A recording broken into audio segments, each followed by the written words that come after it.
Vamos a empezar la parte número 38 sobre las puertas dimensionales y lo vamos a hacer precisamente con una simbología de un programa de televisión que ya muchos conocéis, Gran Hermano, por su fase número 14, supongo que debe ser que por la que van, y evidentemente ya sabéis que el Gran Hermano ya es esa vigilancia, pero además mirad como en el ojo le han dibujado en esa pupila el efecto hipnótico. Desde luego yo no sé si realmente saben lo que están haciendo cuando ponen este tipo de imágenes o no, pero desde luego cada vez, como vemos que la relación del mundo satánico se está luciendo cada vez más por todos lados, pues tampoco es de extrañar, ¿no? En fin, que vaya puerta dimensional que les preparan, para además idiotizar a la gente con este tipo de programas. Y hablemos un poco sobre manifestaciones espiritistas. Lo que veis aquí es un tipo de gente que se dedica, ya sabéis, como a buscar fantasmas, por decir algo, y habla de distintos lugares. Curiosamente, esta misma semana alguien en mi gimnasio, que vive en una cierta población de la provincia de Girona, en la Costa Brava, Sant Feliu de Guíxols, va allí una vez por semana, el fin de semana, algo así, me comentaba de que hay un hospital en ese lugar, un antiguo hospital, que ya no funciona como tal, abajo es como, creo que me dijo que era como una exposición de cuadros y demás, y que arriba, como veis en la imagen de aquí de la derecha, el hospital está totalmente abandonado, nadie sube, no hacen nada allí, pero que él decía de que yendo con sus amigos por allí cerca, veían por la noche que las luces de dentro se encendían y se apagaban. Y la gente de allí empezó a hablar sobre esto. Curiosamente, él mismo me buscó la noticia de una revista llamada, un semanario llamado Áncora, Ancla en castellano sería, que hablaba precisamente de lo que allí está sucediendo. Él me contaba de que incluso, bueno, es lo que él me contó, de que se encontraban que a veces los cuadros de la exposición estaban rasgados, que con sangre había aparecido "os mataremos", y bien, las luces se seguían encendiendo y apagando, y entonces salió esto en el semanario. Y claro, ha ido un grupo de investigadores, estos tipo cazafantasmas, ¿no?, que han ido allí a ver qué sucedía. Aquí no os he podido mostrar la imagen, no la pude recoger, pero hay un lugar donde se ve como si hubiese una monja postrada, como si estuviese orando, y bien, eso ha sido retratado, pues creo que desde una ventana de lo que allí se veía. Claro, allí no había nadie teóricamente, ¿no?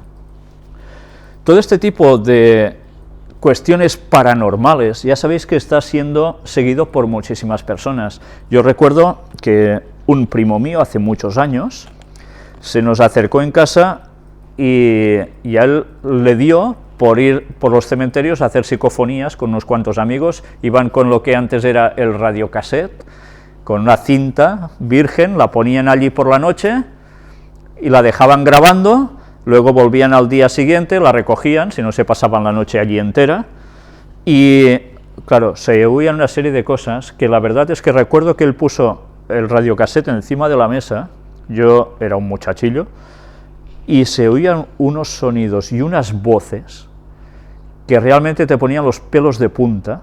Decías, ¿cómo se puede oír esto en un cementerio? Pues bien, él se lo pasaba pipa, ¡buah!, disfrutaba con eso. Y no fue el único, recuerdo que en esas épocas había mucha gente que se dedicaba a hacer estas cosas. Incluso sé que en esta población de Sant Feliu de Guíxols también se habían hecho estas cosas, porque había conocido gente que había ido al cementerio y precisamente a hacer estas cosas. Están jugando con fuego. Los muertos no hacen nada, evidentemente, están muertos, la Biblia nos lo dice claramente, muertos están y no se enteran de nada.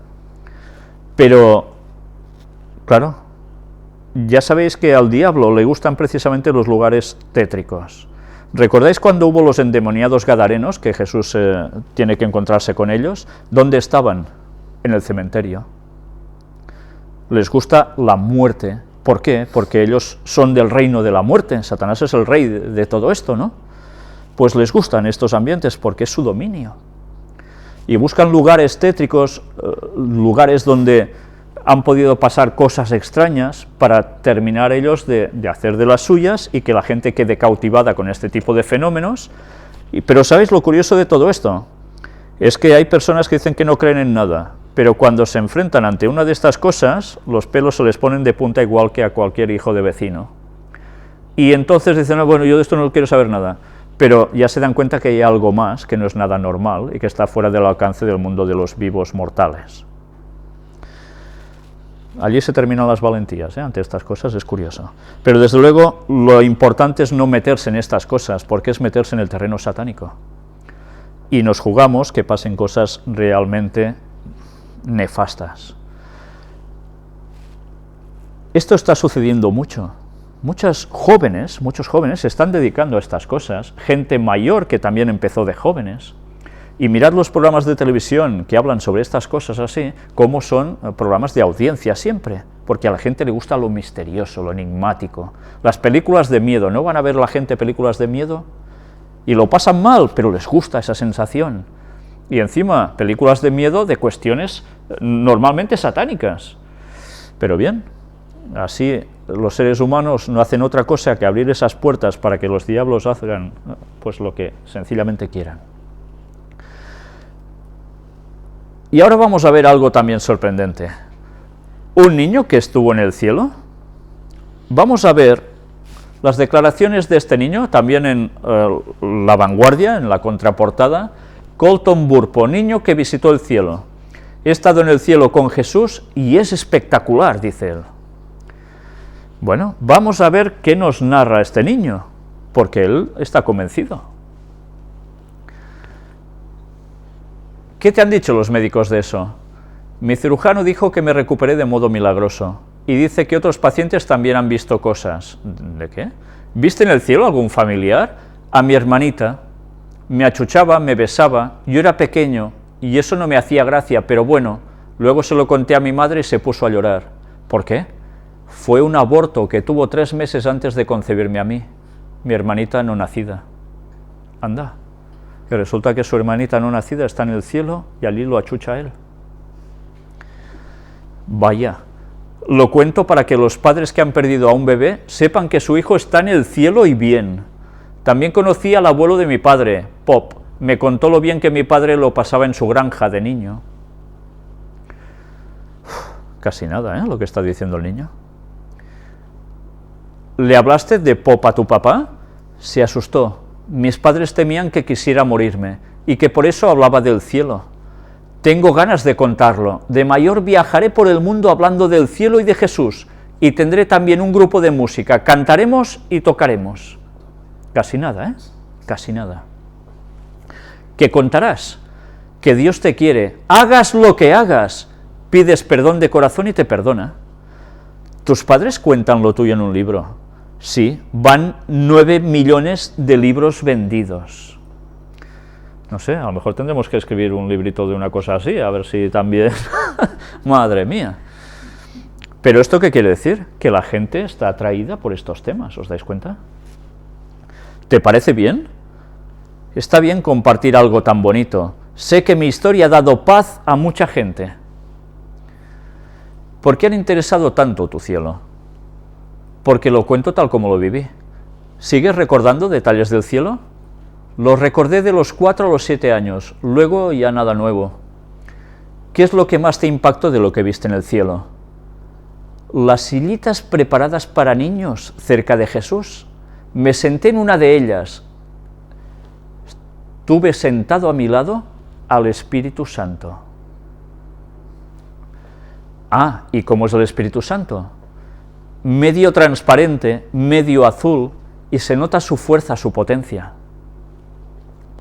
Yo me estoy aguantando de comentar nada, ¿Y cómo es Jesús? Alto, con barba, cabello castaño oscuro y ojos de un azul muy celeste. Su sonrisa es bellísima. Es muy bondadoso, amor puro, y monta en un precioso caballo blanco. ¿Y cómo son los ángeles? Se parecen a las personas, pero algo más grandes, con alas. Llevan mensajes de Jesús, protegen a las personas, no paran. El arcángel Gabriel es un bromista, hace reír a todos, y el arcángel Miguel lleva una gran espada en llamas. Luego volveremos atrás a cada una de las cosas que este muchacho está diciendo. ¿Para qué? Para que no entre el demonio en el cielo, porque el demonio todavía anda suelto. ¿Alguno de esos ángeles te protege? Tengo 7 ángeles de la guarda, me dijo este verano un profeta. Además, se lo dijo un profeta. ¿Conoces a algún otro niño que haya ido al cielo? Sí, a un niño de 10 años con un tumor cerebral que se quedó inválido. Lo que más le gustó del cielo fue poder nadar. No te habrás inventado todo esto, Colton, ¿verdad? Yo sé lo que vi, lo cuento tal cual lo vi, y no tengo que demostrar nada. Ya lo demostrará Dios si quiere. ¿Por qué crees que Dios te ha permitido a ti ver el cielo y no a otros?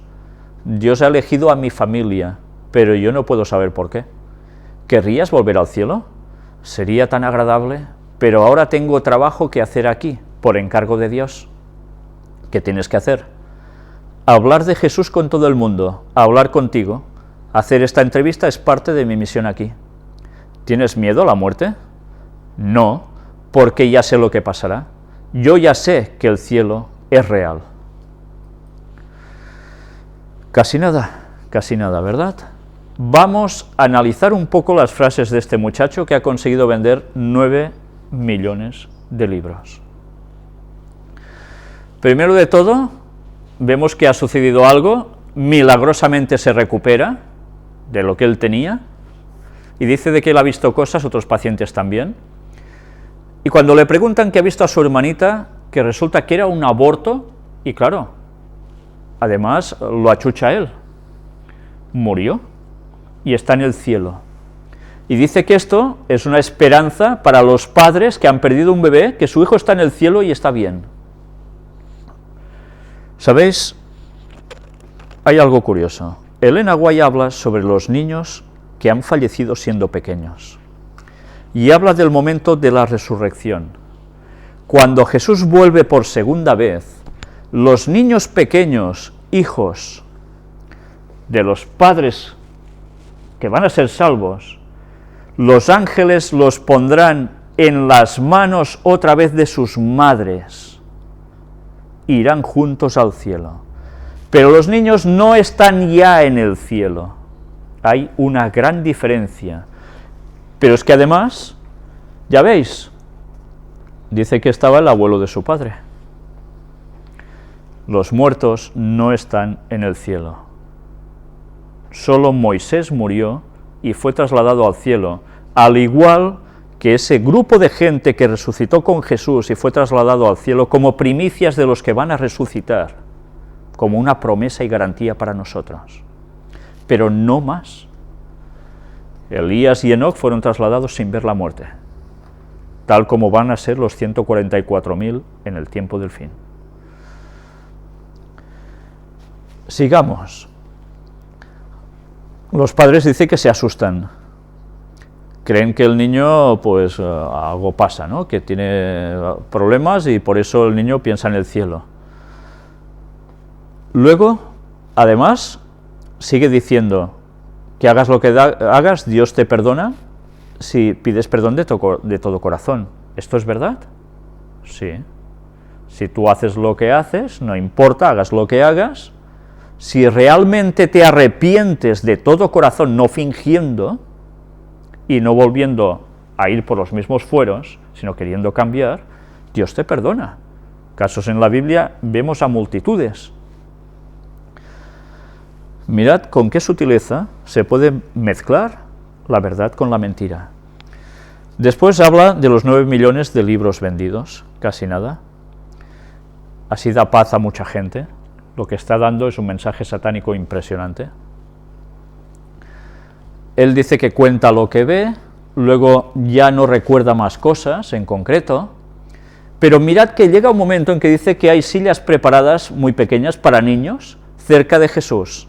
Evidentemente, ¿esto a qué nos remite bíblicamente? ¿Recordáis la escena cuando dice, dejad a los niños, venid a mí, no se lo impidáis, porque de ellos es el reino de los cielos?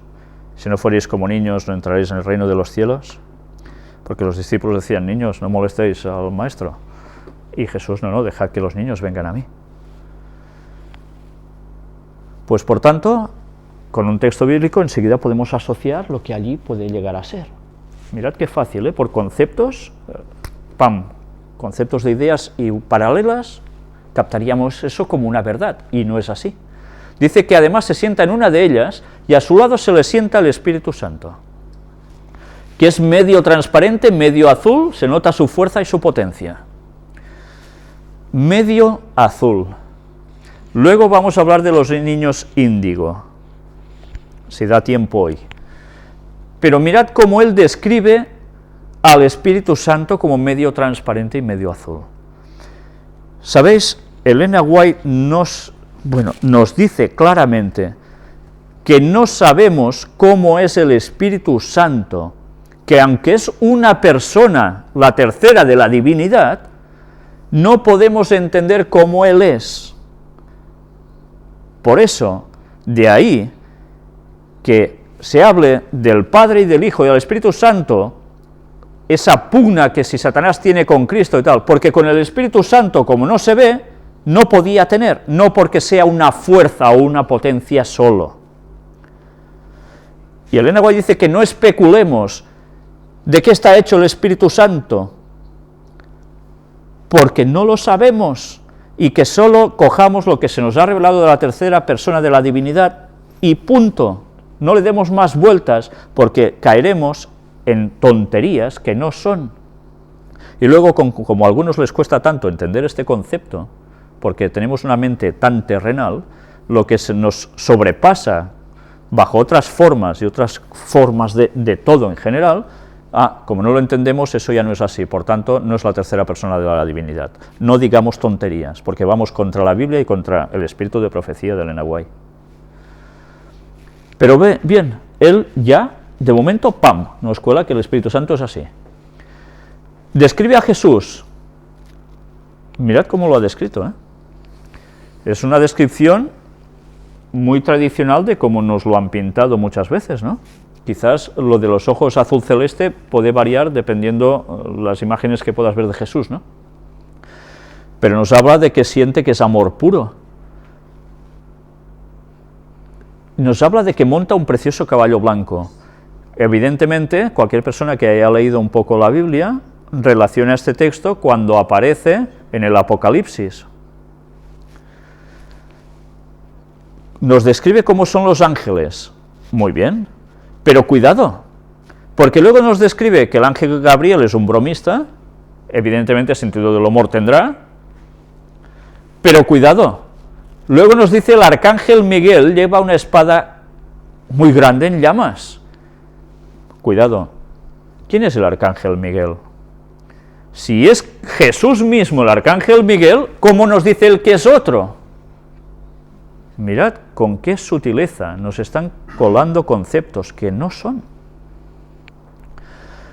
Luego, además, claro, nos sigue advirtiendo contra el demonio, y dice que este arcángel Miguel lleva la espada precisamente para que no la líe en el cielo el demonio. Vamos a cerrar el tema de las puertas dimensionales, dentro de pocas conferencias, espero, si Dios quiere, y haremos referencia precisamente a esto que este chico dice aquí, pero con la verdad, no con esta espada que dice que tiene el arcángel Gabriel, que no es Jesús según él, en este caso. Porque algo hay de control, de acceso al cielo. Y de eso nos servirá prácticamente como conclusión de todo el tema de las puertas. Luego además dice que él no tiene un ángel de la guarda, tiene 7. Pues algunos se ha quedado sin ángeles, ¿eh? Porque si tocan, teóricamente se nos dice que todos tenemos un ángel de la guarda, él porque debe tener 7. Se ve que es un niño muy especial, ¿no? Pero lo curioso es que además se lo dice un profeta. ¿Qué profeta? ¿Qué profeta se lo dice? Si los profetas, según él, si están muertos deben estar en el cielo, ¿quién se lo ha dicho? ¿Alguien en el cielo? ¿O se lo ha dicho un profeta? Porque él dice que esto es de cuando era pequeño, o más pequeño. Se lo ha dicho un profeta este verano, estando en vida. O sea, que hay algún profeta suelto por allí, por aquí, no sé por dónde. Entonces, ¿qué tipo de profeta es? Mirad que ya es un interrogante, ¿eh? ¿Qué dijo Jesús? Habrá falsos cristos, y falsos profetas. Luego, claro, nos va especulando otra vez de si ha habido más niños que han pasado por otras cuestiones graves, como un tumor cerebral, que ha ido al cielo, que allí nadaba, etcétera, etcétera, ¿no? Luego ya no se empeña en tener que demostrar nada, evidentemente, esto se cree si se quiere, y si no, pues Dios ya lo demostrará a quien quiera. Dice que no sabe por qué han elegido a su familia, y dice además de que él está aquí porque tiene que hacer un trabajo especial que Dios le ha encargado. Y una de esas cosas es esa entrevista, por ejemplo, dar a conocer al mundo el hablar de Jesús. Además, ya habéis visto, ¿de qué modo? Pues con un grupo de música incluido. Y ya hemos visto en estas últimas conferencias cómo lo de la música, cómo se está fomentando y de qué modo. Y todo no precisamente hacia el lado de Dios, sino todo lo contrario. Pues mirad si debemos estar atentos, porque si 9 millones de personas han comprado este libro, quiere decir que 9 millones de personas como mínimo van a quedar influenciados por estas palabras y muchos se lo van a creer. Y evidentemente lo van a transmitir a otros. Y el espiritismo está yendo cada vez más a sus anchas y día a día lo estamos viendo. Pero ¿sabéis? Esta base de espiritismo que hay ahora, esta difusión tan grande y que más habrá, ya tiene sus orígenes. Y a veces pensamos que por ser religiones cristianas, automáticamente las cuestiones espiritistas no están entre la religión cristiana, entre comillas cristiana. ¿Santos y beatos? ¿Por qué en interrogante santos y beatos? Si os habéis dado cuenta, llevamos unas cuantas conferencias presentando noticias sobre las vidas, escritos sobre las vidas de santos y beatos de la Iglesia católica, apostólica y romana. Y nos estamos dando cuenta que esos personajes míticos que ellos tienen como santos y beatos, muchos de ellos resulta que han vivido una serie de experiencias que precisamente se pueden catalogar de todo menos provenientes de Dios. Y a ellos los consideran santos y beatos. Hoy vamos a ver algunos más, y veréis que algunos son bastante, pero que bastante conocidos. Santo Tomás de Aquino. Bueno, aquí no, aquí sí, no lo sé, pero Santo Tomás de Aquino, no voy a leerlo todo, vamos a ir directamente a la parte que nos interesa.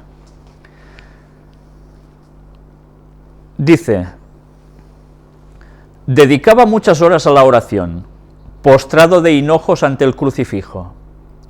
Así brotaron muchas de sus obras. Ya veis, postrado de hinojos ante el crucifijo, cuando no debemos tener ni crucifijos ni imágenes. Ya empieza así. Sigamos.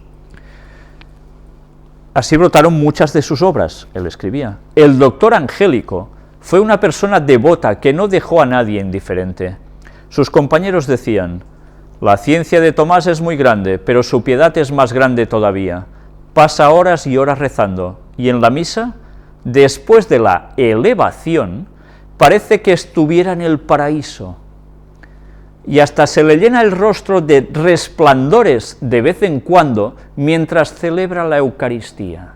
O sea, su cara con resplandores, como si fuese Moisés cuando vio la gloria de Dios. Imaginaos,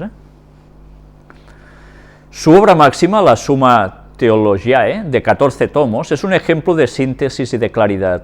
Renunció a ser arzobispo de Nápoles en 1265, como deseaba Clemente IV, que aceptó su decisión. El pontífice le encargó que escribiera los himnos para la festividad del cuerpo y sangre de Cristo, y compuso el Pange Lingua, Tantum Ergo, Adoro te devote, y otros bellísimos cantos dedicados a la Eucaristía, o sea, a la misa. Después de haber, la Eucaristía, la misa, el cortar el pan, el vino, etcétera, etcétera, que ya sabéis que para ellos es el cuerpo exacto de Cristo y la sangre exacta de Cristo, no el simbolismo. Por eso a veces digo que lo que hacen es canibalismo, porque se están comiendo a Jesús y bebiendo su sangre, o sea, vampirismo además también. Bueno, es muy fuerte, es muy fuerte. pero evidentemente hay que hacer la partición del pan y del vino sin alcohol, el pan sin levadura, tal como dijo Jesús, y lavarnos los pies los unos a los otros en signo de humildad en la Iglesia, pero no siendo una cosa literal, sino una cosa que tiene su simbología, su enseñanza, y que haremos con Cristo cuando Él vuelva, cuando estemos con Él en el cielo. Sigamos leyendo lo que aquí nos dice. Después de haber escrito tratados hermosísimos acerca de Jesús en la Eucaristía, sintió Tomás que le decía en una visión, ya veis, tenía una visión, ¿eh? Tomás, has hablado bien de mí, ¿qué quieres a cambio? El santo le respondió, Señor, lo único que yo quiero es amarte mucho y agradecerte cada vez más. Con frecuencia experimentaba raptos y éxtasis, o sea, raptos, era abducido y éxtasis. En uno de ellos, el 6 de diciembre de 1273, mientras oficiaba la misa, las revelaciones que recibió debieron tener tal altura que abandonó la pluma para siempre. No puedo hacer más, se me han revelado tales secretos que todo lo que he escrito hasta ahora parece que no vale para nada. Imaginad qué cosas debió revelársele a este señor, y evidentemente no por Dios. Luego dice que murió el 7 de marzo de 1274 en el monasterio cisterciense de Fossanova, cuando partía hacia el concilio de Lyon. Cisterciense, ¿qué son los cistercienses? Hay una serie de castillos en la zona del Pirineo, muy cerca de nosotros, que eran castillos cistercienses, y de los cuales algún día quizás también deberemos tratar. Si queréis, buscad datos ya, mientras tanto.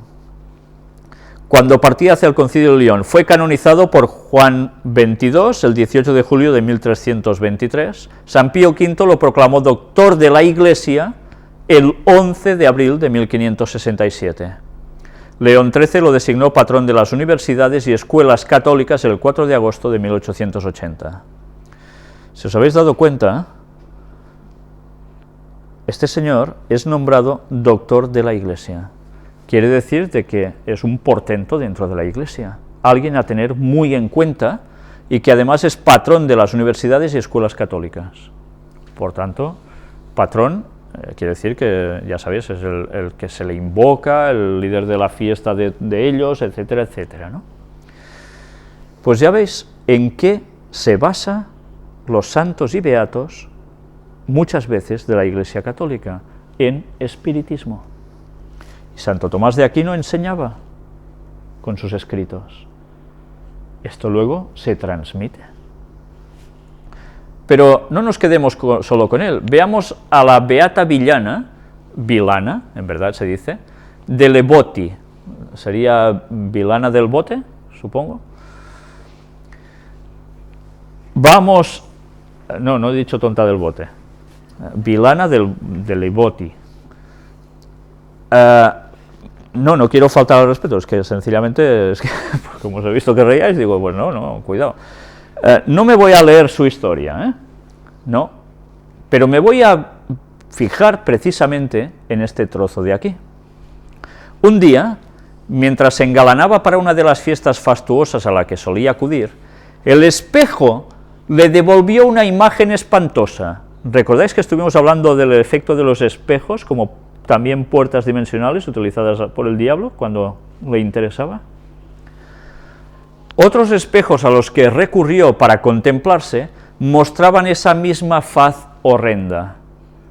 ¿Recordáis cuando hablamos de eso, de espejito, espejito, quién es la más...? No pudo sostener su mirada y quedó tan sobrecogida por la visión, entendiendo que era su propia alma, o sea, ella por dentro, se supone, que acudió de inmediato a Santa María Novella, buscando el perdón que ardientemente brotaba de lo más recóndito de su ser. Este instante marcó el inicio de su conversión. Cuando atravesó el dintel del convento de los dominicos, era una mujer completamente distinta, que quería expiar su disoluta conducta anterior. Siguió unida a su esposo, pero llevando vida austera, marcada por la oración, penitencia y piedad. Ya veis, una de las bases, la penitencia siempre. Para el catolicismo, evidentemente, no para Dios. mientras llena de caridad incluía en sus acciones cotidianas la asistencia a los pobres, para los que no dudó en mendigar. Obtuvo la conversión de su padre e influyó de manera determinante en la de su esposo, que ponía en solfa la fe, conduciéndole a una existencia sosegada, con esperanza. En su momento, de acuerdo con él, después de liberarse de sus bienes, tomó el hábito como terciaria dominica. Entre sus lecturas se hallaba el Evangelio, con especial atención a las cartas de San Pablo, y biografías de santos, entre otros textos espirituales. Ya veis, una vez más, siempre suceden cosas extrañas. No había llegado a la treintena cuando la enfermedad comenzó a hacer mella en su vida. La acogió como signo de personal expiación, gozosa de poder ofrecerse a Cristo, a quien dulcemente llamaba Cristo Jesús, amor mío crucificado. Sus experiencias místicas fueron creciendo exponencialmente y fue bendecida por numerosos favores extraordinarios, como por ejemplo, visiones de Cristo crucificado y de la Virgen María, ¿cómo no? A veces, conforme iba arreciando la enfermedad, rogaba a su confesor que no pidiese por su recuperación. Quería ofrendarla con paciencia y gozo místico por los desmanes de su pasado. Y en medio de consuelos celestiales aspiraba a asumir el sufrimiento para asemejarse más a Cristo. O sea, quería más sufrimiento para asemejarse más a Cristo. El maligno la asedió en numerosas ocasiones, incluido el instante en el que se hallaba en su lecho de muerte, cuando, paralizada por completo en sus extremidades, en el momento de recibir la unción, eso que hacen los católicos cuando uno está a punto de palmarla, ya sabéis, le ponen allí, pim, pam, y así será salva, el diablo apareció vestido de anacoreta, quería inducirla a pensar que estaba siendo abandonada, pero ella, segura de la presencia de Cristo, lo arrojó fuera de sí. Murió en Florencia el 29 de enero de 1361 a los 29 años, mientras leían el texto evangélico de la Pasión. Su culto fue confirmado por León XII el 27 de marzo de 1824. Ya veis cómo continuamente suceden cosas extrañas a este tipo de gente, que además quedan como santos y beatos de su Iglesia, y que nosotros, si no supiésemos la verdad bíblica, nos podríamos llegar a creer. Santa Jacinta Mariscotti, ¿qué nos dice también sobre esta persona? Llegamos a este punto. Impresionada, vistió el hábito, reemplazándolo por sus ricos vestidos, y se confesó entre lágrimas de arrepentimiento, pidiendo perdón a sus hermanas. Pero no se liberó por completo de sus apegos, y al enfermar de nuevo, Santa Catalina de Siena, a través de una visión, medió para que su conversión fuese plena. Es decir, que Jacinta tenía 30 años cuando, a la par que peligraba su vida, sintió brotar en su corazón un manantial de piedad y penitencia que la conduciría a los altares.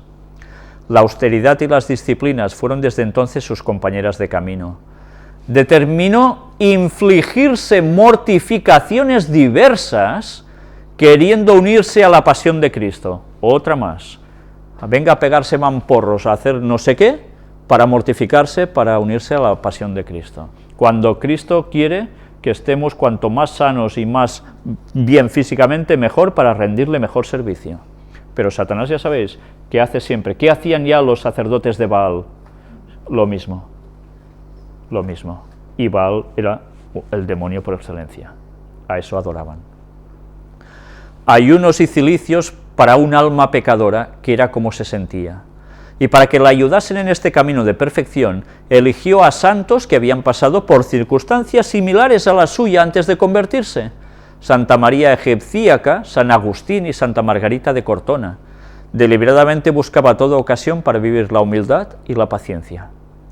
En ese itinerario espiritual, plagado de actos de amor y signados por una exquisita obediencia, llegó a ser maestra de novicias y vicesuperiora.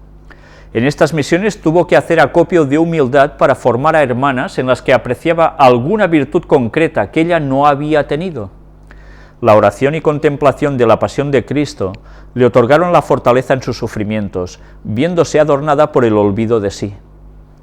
Para ayudar a quienes experimentaban el extravío del pecado que conocía por experiencia, fundó 2 cofradías, la Compañía de Isaconi, Cofradía de los Encapuchados, dedicada a la atención de los enfermos y moribundos, y la Congregación de los Oblatos de María, para fomento de la piedad, de la caridad y apostolado de los seglares. Jacinta recibió numerosos dones de profecía, éxtasis, de milagros y penetración de espíritus, entre otros. Casi nada. Convirtió a muchos. ¿A qué los convirtió? Murió el 30 de enero de 1640 a los 45 años. Fue beatificada por Benedicto XIII, integrante de la familia Orsini, como su madre, el 1 de septiembre de 1762, y fue canonizada por Pío VII el 24 de mayo de 1807. Y estas son las bases de los santos y beatos de la Iglesia Católica Romana. Y ahora tenemos a San Juan Bosco para terminar. San Juan Bosco, ¿cuántas veces se habla de San Juan Bosco? Nació en Ibecchi, Castelnuovo d'Asti, en Italia, el 16 de agosto de 1815. Un sentimiento alentó su santa vida. Señor, dame almas, almas, almas, sobre todo de niños y de jóvenes, para llevarlas a ti. Bueno, yo creo que solo oyendo esto ya nos podemos llegar a imaginar y llegar a algunas conclusiones. Muy pequeño orientó toda su capacidad creativa organizando juegos con otros niños, que interrumpía el repique de campanas para conducirlos a la iglesia. Entonces comenzaba a hacerse manifiesto su innegable carisma con este colectivo. A los 9 años vio en sueños los rasgos inequívocos del abandono.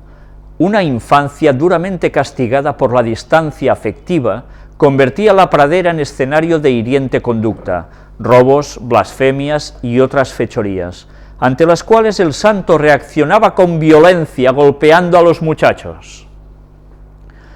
En el mismo estado de vigilia, se sintió amonestado y exhortado a ponerse en medio de ellos.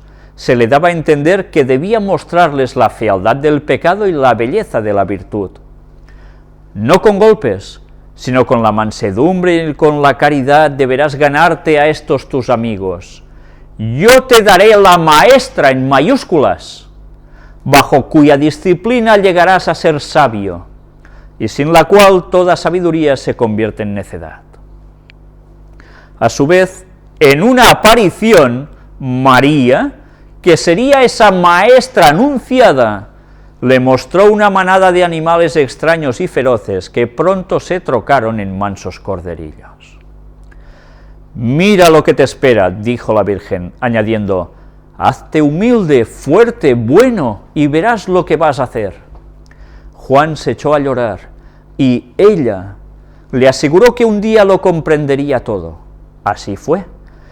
En su momento entendió el significado de la visión a través de la cual se le encomendó la recuperación de niños y jóvenes maleantes. María siempre sería para él la auxiliadora de los cristianos.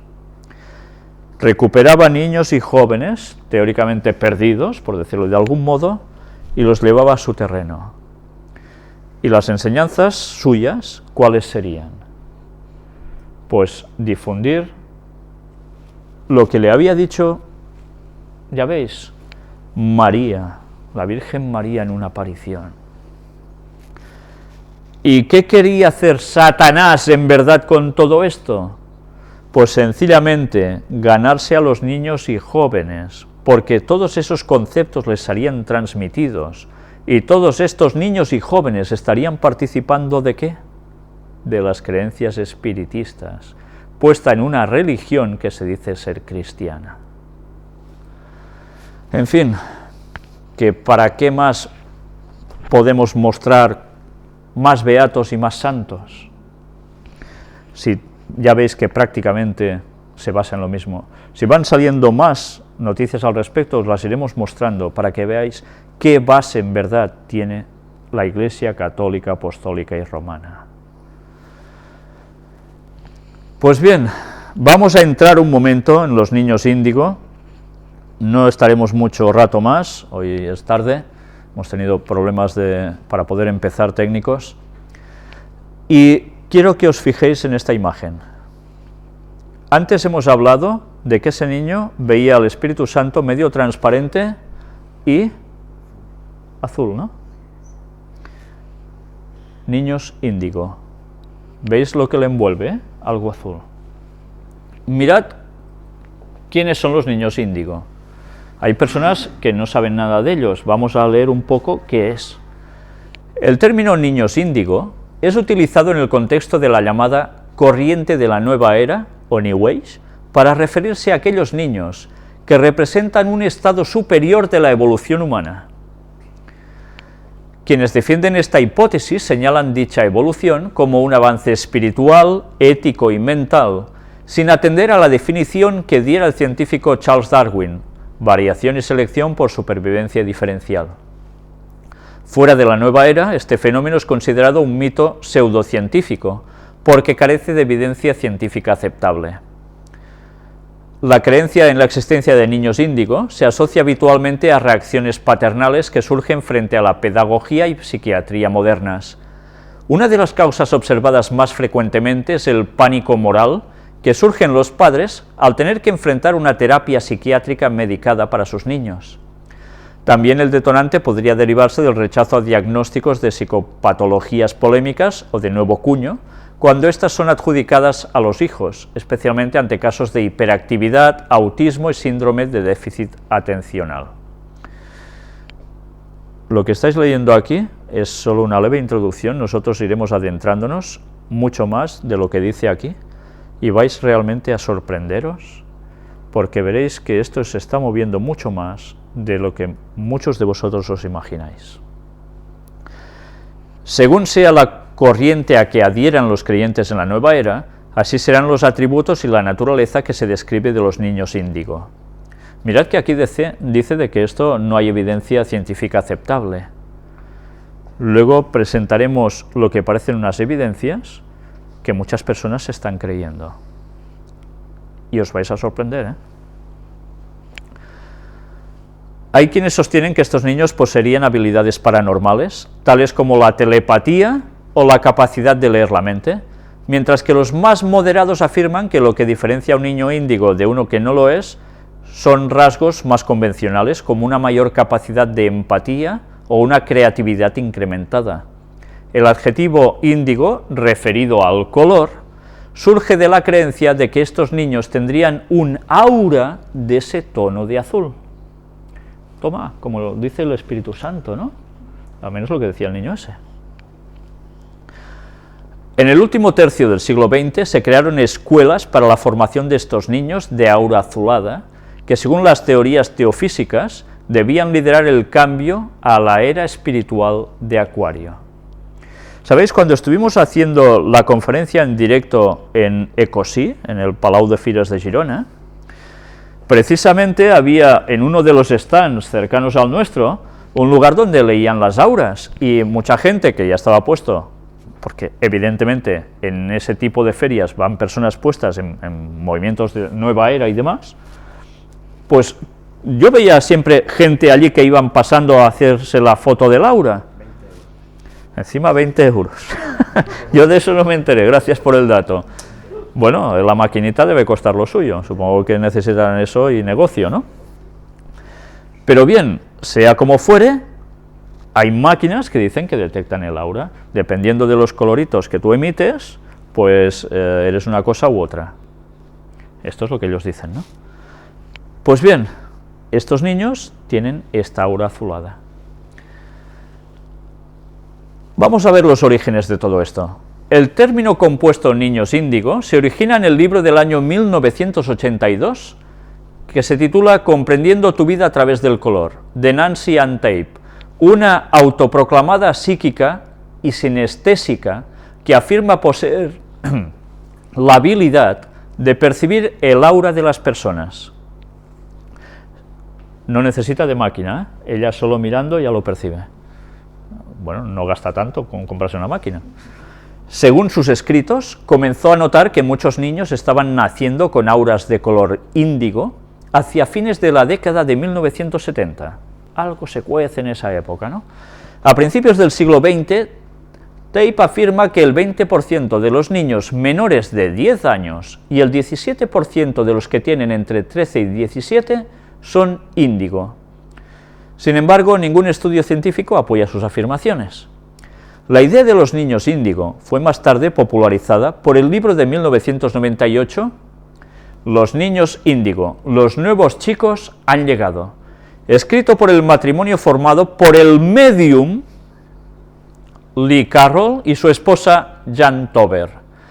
Carroll afirma que el concepto lo obtuvo conversando telepáticamente con una entidad extraterrestre a la que denomina Cryon, o Cryon, bueno, ya vamos bien, ¿eh? Ya vamos bien.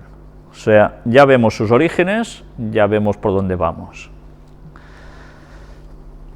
Características. Según los creyentes del movimiento de la nueva era, los niños índigo poseerían características tales como una mayor intuición, espontaneidad, rechazo a una moralidad estricta y una gran imaginación, añadiéndose frecuentemente también a tales capacidades ciertos dones paranormales o poderes sobrenaturales como la telequinesis, la clarividencia, la piroquinesis o la capacidad de sanación. El psiquiatra pediátrico Russell Barclay sostiene que los 17 rasgos más comúnmente atribuidos a los niños índigo son tan vagos que podrían describir a la mayoría de la gente la mayor parte del tiempo, y refiere además que podríamos estar ante un fenómeno psicológico conocido como efecto Forer. Se ha indicado también que etiquetar a un niño revoltoso como índigo retrasa el diagnóstico y el tratamiento que podrían ayudarle.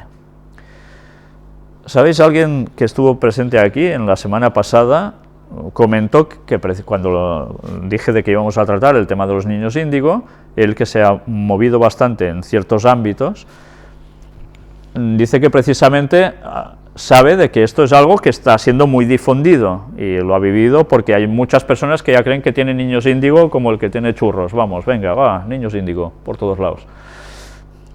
Pues bien, vamos a ver un poco más de todo esto.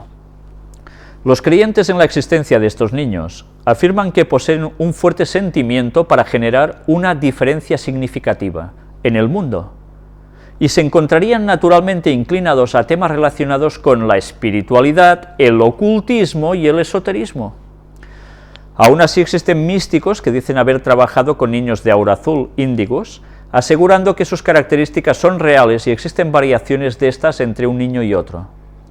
La psiquiatría y la psicología han desestimado la misma existencia de estos niños, dado que no existe evidencia alguna de su existencia. Expertos psiquiatras afirman que los simpatizantes con la nueva era deberían producir evidencia empírica acerca de este supuesto tipo de niños. Algunos pedagogos y psiquiatras han señalado que la creciente ineptitud de los sistemas educativos para tratar la agresividad de algunos niños y niñas podría haber forzado a algunos padres de niños diagnosticados como hiperactivos a acudir a los proponentes de estas teorías pseudocientíficas. Y nosotros lo vamos a dejar aquí. Veremos no solo los niños índigo, veremos también a los niños cristal. No son esos que caen y se rompen, no. Pero vamos a ver que hay una serie de características que ellos dicen que pueden identificar a los niños índigo. Y, ¿sabéis? A mí una persona también me escribió diciendo qué hay en verdad de esto de los niños índigo, porque hay muchos sectores que están hablando de ello, y hay personas que creen que ellos lo son, o lo han sido, y que sus hijos lo son, y que automáticamente se reflejan para decir, uff, pues mi niño es un privilegiado, y automáticamente lo que hacen es ponerlos en manos de este tipo de personas, que los van a llevar a todo menos al terreno de Dios.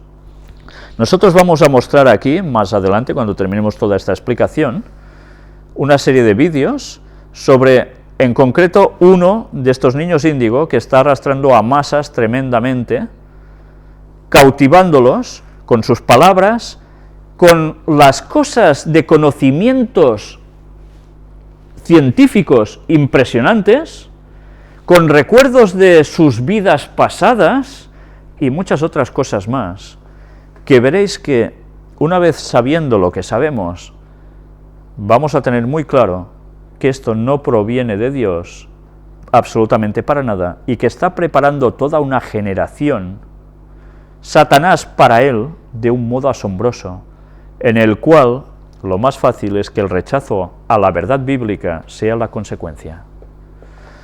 Pero bien, nosotros vamos a dejarlo aquí.